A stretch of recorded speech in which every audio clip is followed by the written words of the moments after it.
Oh, it's beginning to look a lot like Cappy. Everywhere you go. It's not Christmas. It's probably the opposite of Christmas. But I think, no, June would be the opposite of December. I'm in Las Vegas, boys and girls. And it's the Clarey podcast. This isn't going to be the road trip podcast where I normally do a podcast while I'm hiking or road tripping, because Cappy had to do a lot of work at the Southern Command to make sure it is winter ready for the winter when he bivouacs there in winter. And not too hot, about 85 degrees. I was hoping the wind would kick in a little bit more, but bright, not a cloud in the sky. And not gonna get overheated here, because I'm banking on the fact that as I go up higher and higher, it's going to get windier and windier, and it is. And it's going to get cooler and cooler, because that's the law of physics. It's also been my experience with Black Mountain. Have them look that up. That once you get, it's a peak. Got a 360 view. You could see Searchlight, you could see Boulder City, you could see Lake Mead, you could see Vegas, you could see Mount Potosi. So the wind, just no matter which way it's coming, it's there. So it's going to cool off the higher up I get. But the first couple hundred feet, a little warm. And something that I like doing, Atham, if you look this up, if you look to Sloan Canyon, everybody pull up the Google, type in Sloan Canyon, Las Vegas, then type in Black Mountain, Las Vegas. You'll see as I go up that mountain, I get a perfect view of Sloan Canyon, or Valley. And they're putting up some houses out there.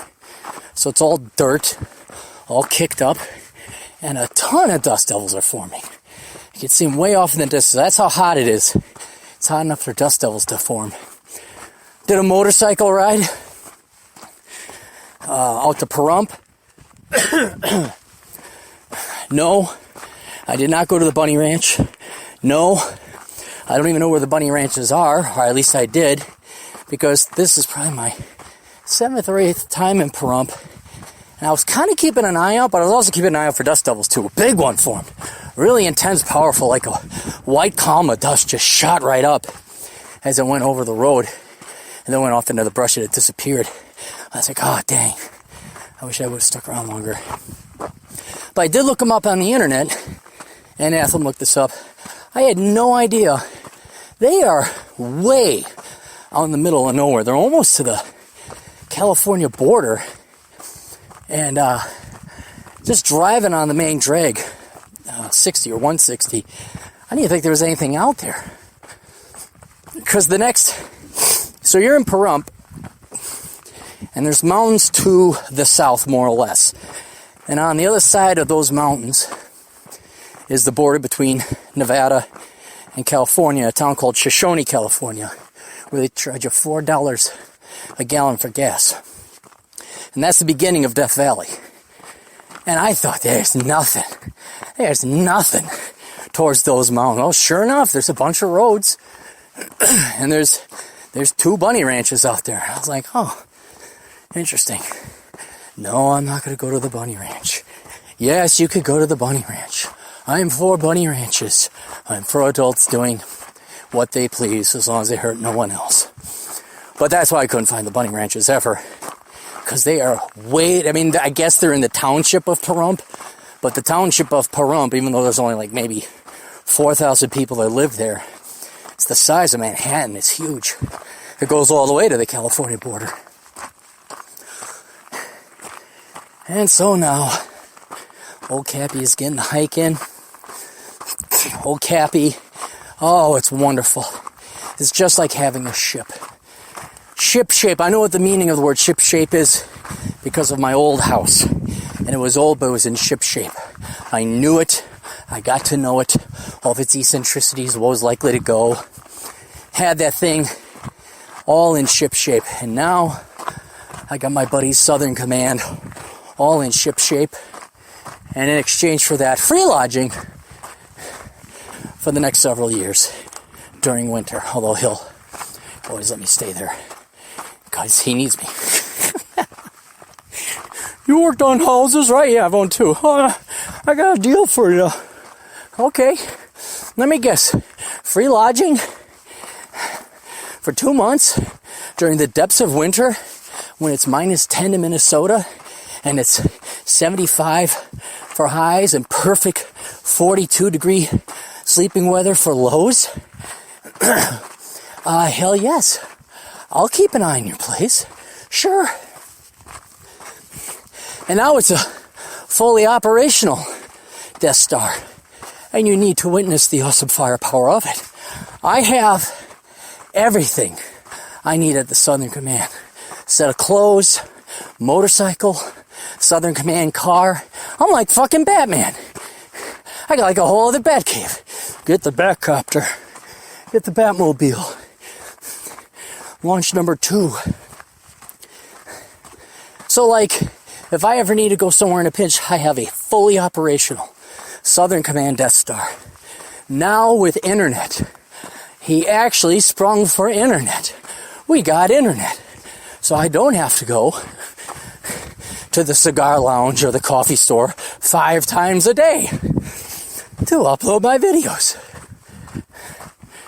And so I can tell you guys this, I had to fix a pool.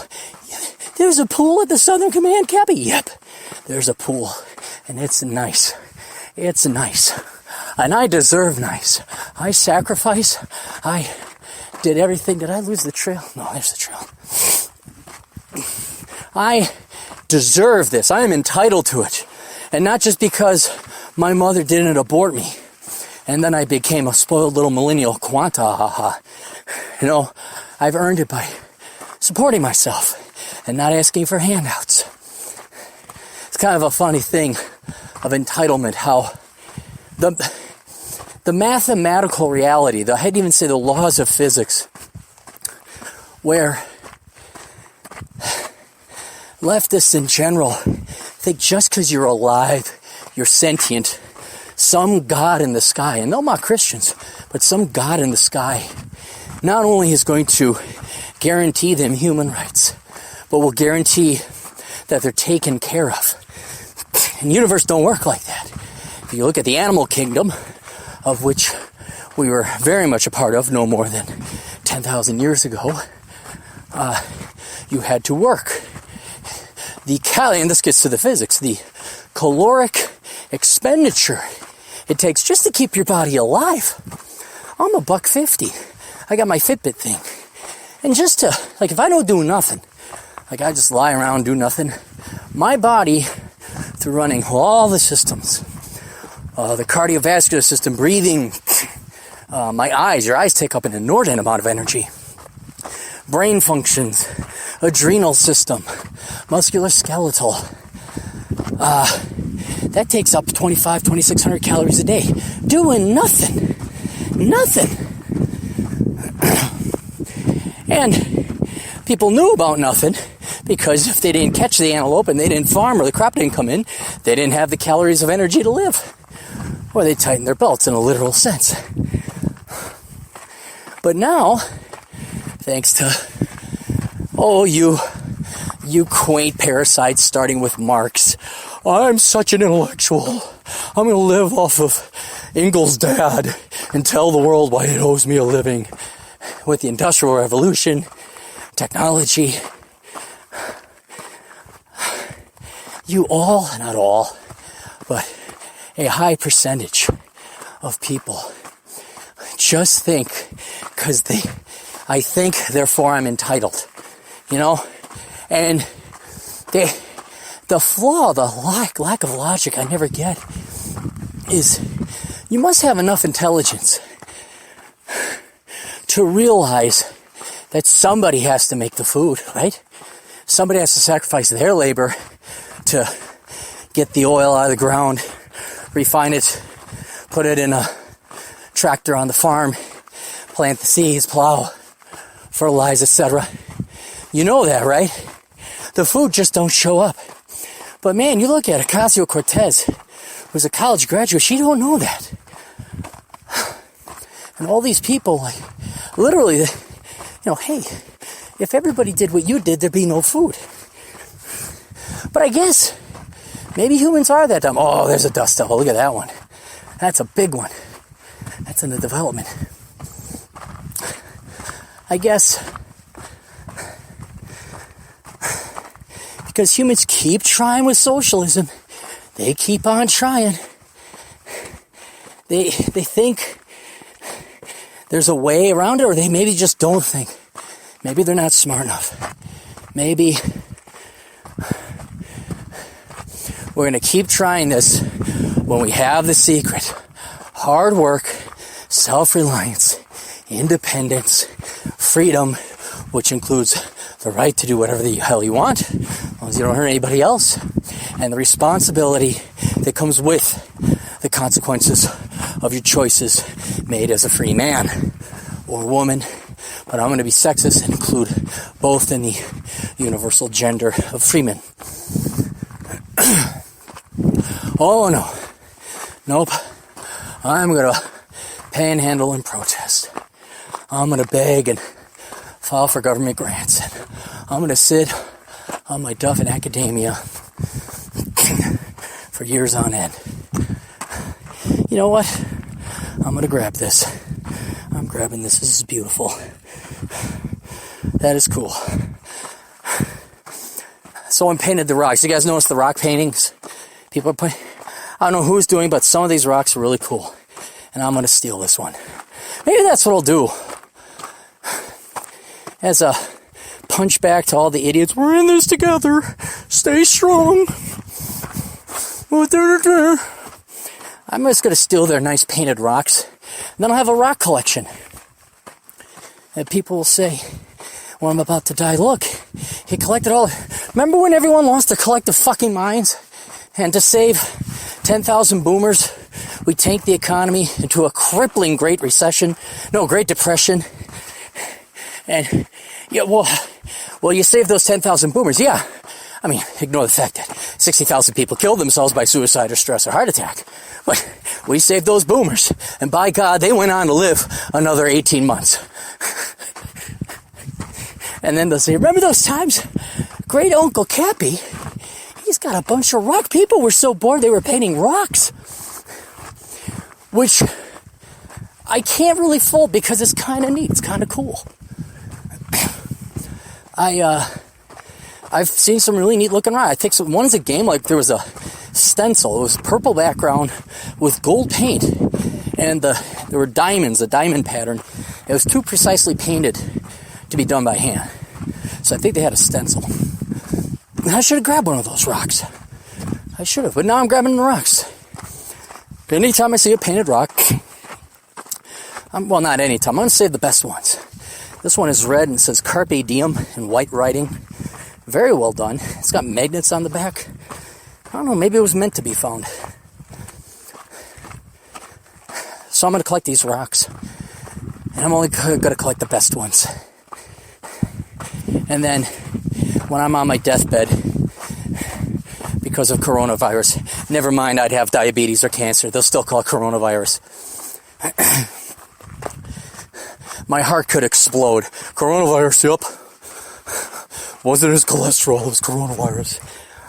All my grandnephews and nieces will fight over my wonderful rock collection. Say, these are worth money. They're valuable. Maybe that's what I should do. Get into painting rocks. Very pretty rocks. Very pretty paintings. But with lewd and crass message. Give your husband a blowjob.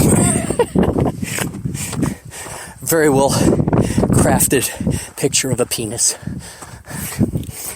See how many people. That'll raise some eyebrows, people coming in. What are you doing? I'm painting penises on rocks. Big erect penises on rocks. And I'm going to leave them out for the public to consume, possibly little children. Clarey, come with us, please. Why? Where are we going? We got a new... You know your northern command? Yeah. Well, we got a new command. More hunker-bunkery. More in a basement. One little window. infrequent visitors. Okay.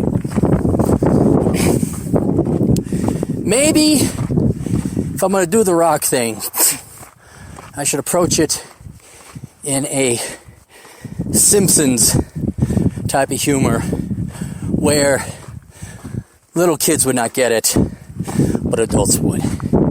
So it'd be intended for adults, but also safe for children. Mommy, what's a blowjob?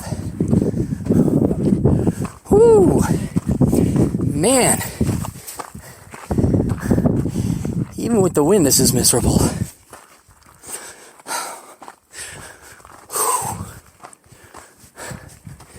Yeah, it's just hot air blowing on me. I may have to cadence myself on this one. Holy shit. Gotta get in training. Gotta get in shape. A couple people are showing up to Moab. The Percival Atham, always reliable. He's gonna show up. We might even get Elkins.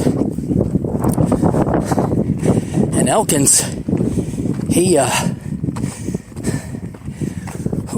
kicked my ass running. I thought I was in okay shape. I am not. That's the thing, man. Walking's not running.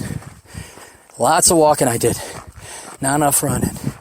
If you didn't know this about Minnesota, it's flatter than your middle school girlfriend. Not a lot of elevation gain. Not a lot of inclination. And so, I wouldn't say I'm getting my ass kicked on this hill. But it's a challenge. This ain't even the hard part.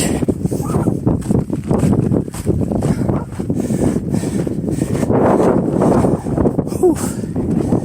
This is the average part. Wind is holding though. Never recycle metal, boys and girls. Cappy's going to give you a lesson. I will tell you a story brought to you by PushingRubberDownhill.com, the book, the blog, the podcast, the website for all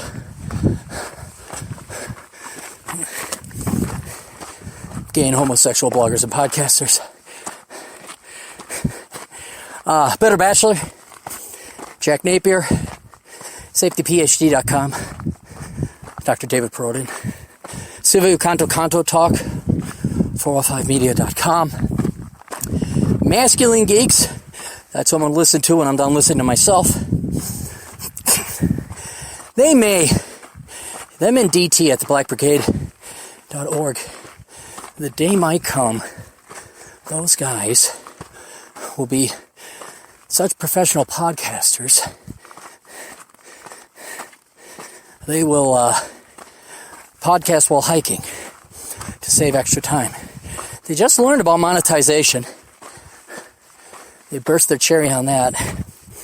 So, who knows? They might do this and go hike and podcast at the same time. Me and that other guy must be the only two idiots on this trail. This other guy, he got to the trailhead before me.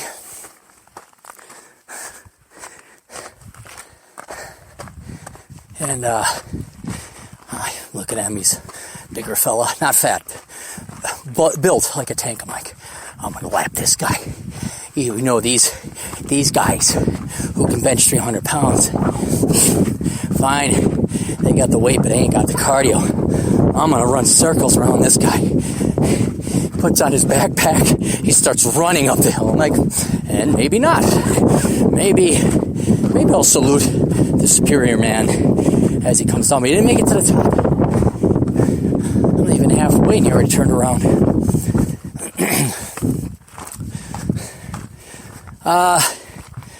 Batch of Pad Economics. Get that book. Curse of the High IQ. For those of you who... Here's a reason you should buy Curse of the High IQ. Is if you're perpetually angry and you don't know why, things could be going great and you're still pissed off. It's because you're surrounded by idiots and you don't know it, but that takes a tremendous toll on you. And so I recommend you get that book to make it. I would say it's key to happiness for you smart people. Dumb people won't even get it. Dumb people do the Dunning-Kruger effect. Oh, I'm so smart. This guy's an idiot. He doesn't know nothing. I actually looked up that on the Dunning-Kruger effect. It's amazing just what a high percent of people think they're smarter than average. It's like damn well near 70%. It's like, I don't know if you know how math works. 70% of you cannot be smarter than average. But hey, people want to keep trying communism. Even though well, where does the food come from? Can't even ask that simple question. Who's going to make the electricity? All those smart Venezuelans that knew so well. I think his name was Evo Morales. He was at one time president of Peru. And he was a native Peruvian, a South American Indian. And he wore his fucking hat and his funny getup. And yes, I'm mocking and ridiculing you. This is a country where, what was it? Not Inca. What is the name of their town up in the mountain? The idiot socialists and Indian activists would throw big rocks on the road that led to their villages to stop the capitalists and the evil profiteers driving their trucks. And it's like, you fucking morons. That's your food supply. Like there's one pass, it's like Highway 2 in, out of Seattle. And they're making it impossible for them to get supplies. So their guy gets elected. And he puts together a team, all of them social justice warriors. This is probably even 20 years ago, maybe 15 years ago, before social justice warriors were a thing. And I don't know if you knew this or not. You don't even have to look it up. Peru is still a shithole. Their socialist revolution didn't do shit. Ecuador, they had a guy, Carrera, I think. He was a Marxist, but he was an economist from Harvard. He had a Harvard education. Guess what? Even with the Harvard education, Ecuador is still a shithole. You people keep on trying. You'll keep on trying. Howdy.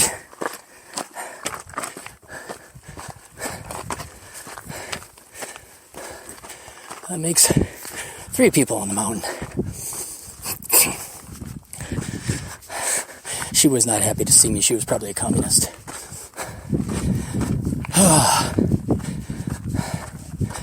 So, with that higher percentage of people who are fucking morons, you should get the book on how to become a Leo. Here's the wind. Woo, much better. Oh, there's 2 more people ahead of me. I am gaining fast on them. I am going to take a break. So, recycling metal. I had to replace a heater for a pool. The pool guy who was going to replace it is also, maybe not Peruvian, but of that general area of the world. And with it came the mañana attitude. And once again, Latinos, I give different advice to different races, because different races make different mistakes. All races have the same crippling level of causes of poverty, and that is having more children you could afford, and more recently, blowing gobs of money on stupid degrees. That's everybody. But then, there's a cultural flair. There's diversity. Sometimes we get creative with our ways of how to keep ourselves piss poor. And, for example, white people like to buy McMansions and play Keeping Up with the Joneses. Now they're very tricky. They look rich, but they're not. They po. Black folk, they like grills and rims. Latinos have them, assures me. They'll buy a big ass truck and live in a shitty house. The Latinos, their cultural flair is mañana. It's being tomorrow. It's being late. It's not being punctual. And this guy lived up true to his Latino roots. And he did not get rid of the old furnace. So, now Cappy has to spend more time disassembling. I'll figure, how do I get rid of it first? And I should have just said 1-800 junk removal. Here's your $50. Take this thing away. And then some enterprising men would come take it, strip it down for all of its salvageable metals, and then make a couple bucks at the scrapyard. And good for them. No, Cappy was going to do this. He was going to save himself $50. And I decided to start disassembling it, which was therapeutic, I have to admit. It was therapeutic. I felt better when I ended than when I started. I disassembled it, took it all apart, really didn't have to bang on it, except they had caulked the top of the furnace to the burner unit. So that was, I had to bang away at that at the hammer. It came undone. And what was once, 3 feet by 2.5 feet by 5 feet, all fit in to the small trunk of the Southern Command car. And it was good. And I was very proud. It was gone. Very tidy. I organized the metal. Copper goes here.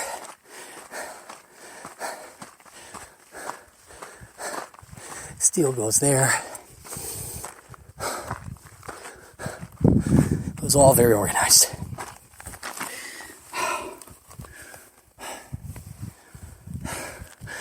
I'm really moving up on these people. They're slow pokes.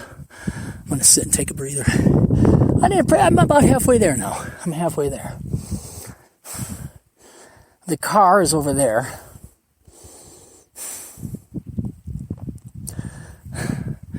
The peak is there. I'm a little bit closer than halfway. So, after 2 hours of work, oh, by the way, there was asbestos. Well, I thought it was asbestos in there, so I had to put on a mask and wash and shower again and clean up. And then, of course, the recycling plant is downtown Vegas, so I got to go north, a little bit west. And I get there, and what I witnessed was an example of not brilliant, I wouldn't say low IQ, but normie management. There are no signs where to go. There's no order or anything logical or instruction. I'd say it was pretty much chaos. Maybe not chaotic, but there was no organization, no logic at all.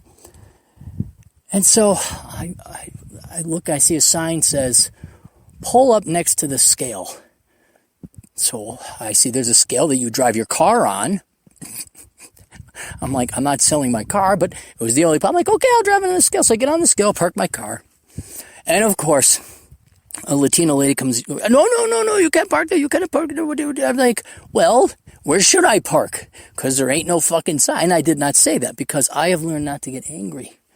I've learned to not let it bother me.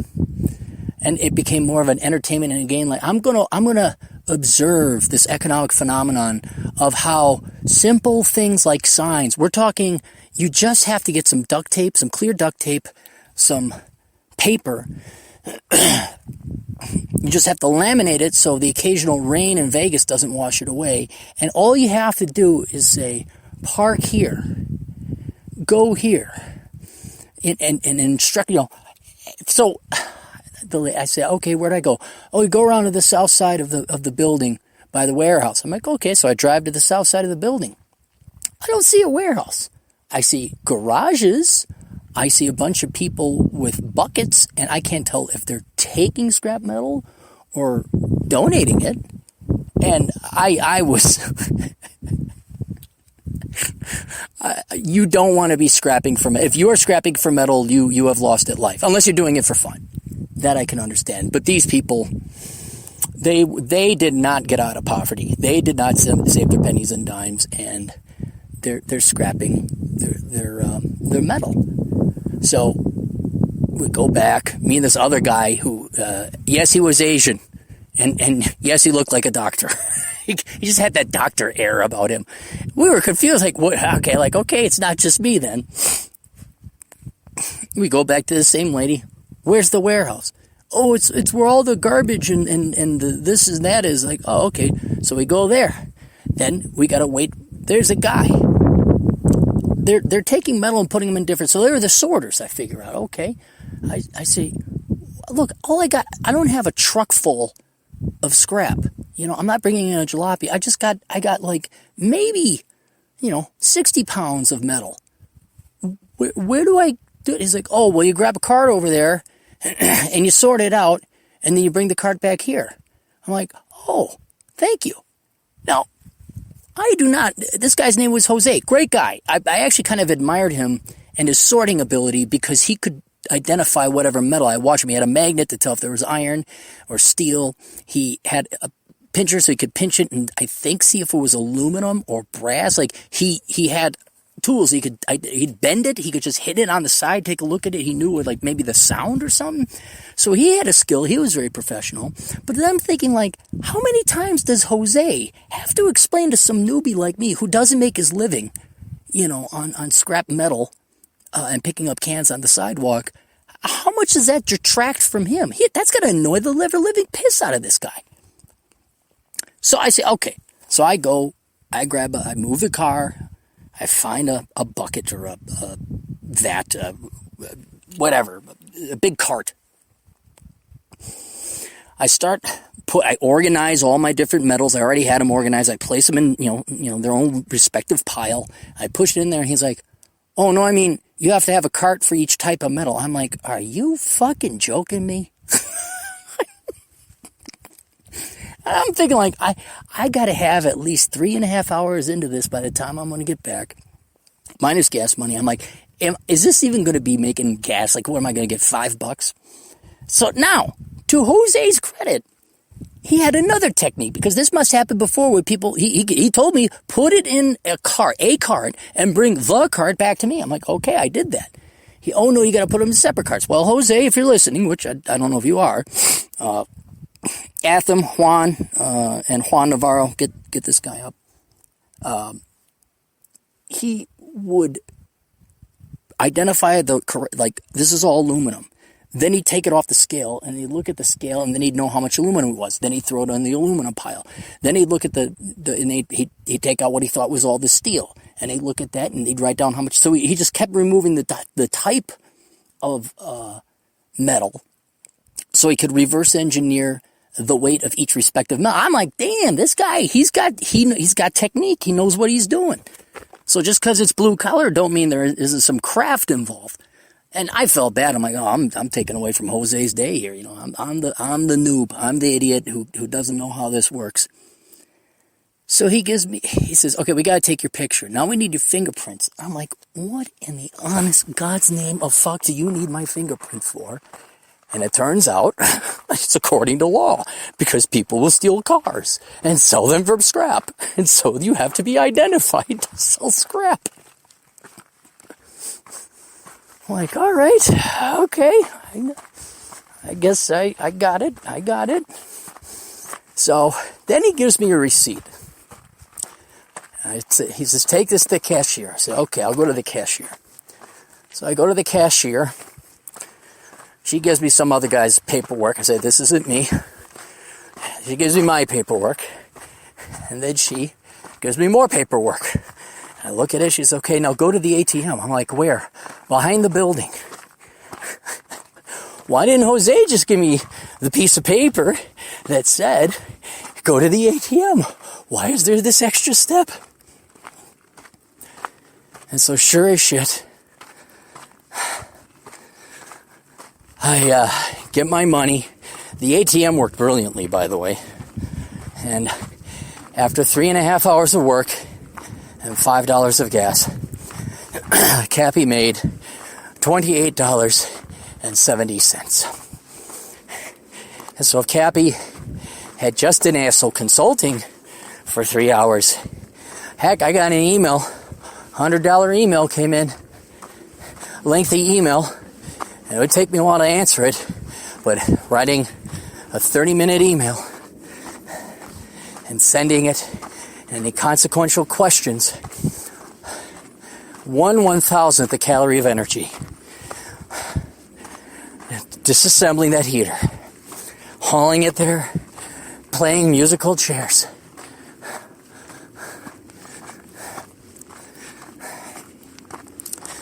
Just to get $28.70. All right. That's it, guys, for the Clarey podcast. Sorry, it's shorter, but I got to focus on the hiking.